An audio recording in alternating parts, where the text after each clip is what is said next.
ကြာမီစတင်ရိုက်ကူးတော့မေငါကျူးလွန်မိခဲ့တဲ့ကံတစ်ပါးဟာမင်းမေရုပ်ရှင်ဇာတ်ကားကြီးစာဖတ်ပရိသတ်တွေကြားမှာအကြိမ်ရင်20တိုင်တိုင်ပြန်လည်ထုတ်ဝေခဲ့ရတဲ့အထိအောင်မြင်ကြော်ကြားခဲ့တယ်။ဆီယမမင်းညိုရဲ့နာမည်ကြီးဝတ္ထုငါကျူးလွန်မိခဲ့တဲ့ကံတစ်ပါးဟာမင်းမေအခုအခါမှာတော့ရုပ်ရှင်ကားကြီးအဖြစ်ငွေကြေးဝိတွေနဲ့အတူအသက်သွင်းပုံဖော်တော့မှာဖြစ်ပါတယ်။တန်ရောစင်ချွေချမ်းမိယာကစတင်ခဲ့တဲ့အစိတ်တင်ချစ်အိမ်အောင်ရှိမှန်းတည့်ရနေရုံမထွက်နိုင်ပဲတရားမိသားမိချစ်ခဲ့မိတယ်မြူနှင်းမိဒါပေမဲ့အဲ့ဒီအခြေဟာသူမကဘာကိုအမှောင်ချပြီးအစိမ့်စိမ့်မွားမွားပြိုလဲစေခဲ့ပါတယ်။အတိတ်ကိုပြပုံကားချပြီးဘဝအသစ်မှာခင်မွန်ကောင်းတယောက်နဲ့တာယာဖို့ကြိုးစားခဲ့ပြီးမိတန်တရားဟာတပတ်ပြန်လဲလာတဲ့အခါမိမိကျွလွန်ခဲ့တဲ့ကံဟာမိမိစီကိုပဲဝစ်ကျွေးအဖြစ်ပြန်လဲရောက်ရှိလာခဲ့ပါတယ်။ဒီဇက်ကားကြီးကိုခရီးဖြူရုပ်ရှင်ထုတ်လုပ်ရေးကစီစဉ်ပြီးဒါရိုက်တာမင်းဆက်တိကပုံဖော်ရိုက်ကူးသွားမှာပါ။မြူနှင်းမီအဖြစ်ရတနာဘူးအကိုအဖြစ်တိုင်ယွန်မောင်အဖြစ်ငိမ့်တော်နှွေအဖြစ်စနိုးကြည်ပြူငယ်အဖြစ်မေသူချုအထူးဧည့်သည်တရုတ်ဆောင်အဖြစ်မိမိကိုကို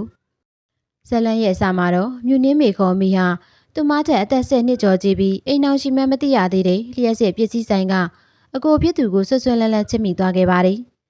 အကြောင်းမရှိအကြောင်းရှာပြီးဝရဏာကနေချောင်းကြည့်ရတာ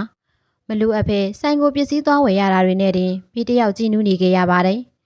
ဒါပေမဲ့တညမှာတော့ဖုံပြောရင်းကနေထူအကိုမှာဇနီးတဲ့ရှိကြောင်းသိလိုက်ရတဲ့အခါ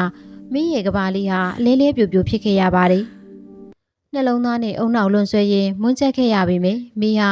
ထူအမျိုးသားရဲ့အကြည့်နဲ့အတန်တွေမှာရုံထွက်မရအောင်ဆက်လက်ညှိတွယ်နေခဲ့မိပါတယ်။ပတ်ဝန်းကျင်နေအခုဇနီးတည်သွားမှာကိုကြောက်ရွံ့ပူလောင်နေရပေမယ့်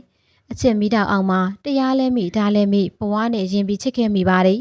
။နောက်ဆုံးမှာတော့သူတို့နှစ်ဦးရဲ့ဆက်ဆံရေးကိုဇနီးတဲ့ဖြစ်သူသိရှိသွားတဲ့အခါမှာတော့အကိုဖြစ်သူကမိကိုရရဆက်ဆက်ဖြတ်တောက်ပြီးထားရခဲ့ပါတယ်။ဆေရောလူပါကြေခွဲပြက်စီးသွားတဲ့မိဟာအတိတ်ကိုပြပုံကားချမေးပြဖို့ကြိုးစားရင်းမိဘတွေပေးစားတဲ့ဇော်မင်းနဲ့လက်ထပ်ပြီးဘဝအသစ်ကိုစတင်ခဲ့ပါတယ်။ဇော်မင်းဟာမိအပေါ်အလွန်ဂရုစိုက်ယူရတဲ့ခင်မွန်ကောင်းတစ်ယောက်ဖြစ်ခဲ့ပြီးသူတို့ရဲ့အိမ်တော်ရေး9နှစ်တိုင်တိုင်တာယာခဲ့ပါတယ်။ဒါပေမဲ့ကံကြမ္မာရဲ့ဝစ်ကြွေးဟာတပတ်ပြန်လဲလာတဲ့အခါဇော်မင်းတယောက်ငယ်ရွယ်နုပြိုတွေရင်းခန့်တွေဆိုတဲ့မိန်းကလေးတယောက်နဲ့ဖောက်ပြန်ကျူးလွန်လာခဲ့ပါတယ်။မိမိရဲ့ခင်မွန်ချစ်လန်းပြက်လာတာကိုမြင်တွေ့ရတဲ့အခါကျမှမိဟာတစ်ချိန်ကသူမကြောင့်နာကျင်ခံစားခဲ့ရတဲ့အကိုရဲ့ဇနီးတဲ့ရဲ့ခံစားချက်ကိုကိုချင်းစာနာတတ်ခဲ့ပါတယ်။မဖြစ်နိုင်တဲ့သူကိုရင်ထဲမှာတင်ဆက်ပြီးဖြစ်နိုင်တဲ့သူကိုဘေးနားထားကအကောင်းဆုံးပါရမီဖြစ်ပေးခဲ့ပေမယ့်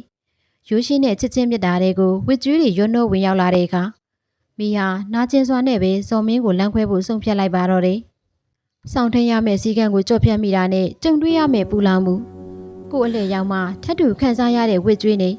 လူချင်းကိုချင်းစာတရားတွေကိုဒီဇက်ကားမှာရင်းနှင်းစရာမြင်တွေ့ရမှာပါ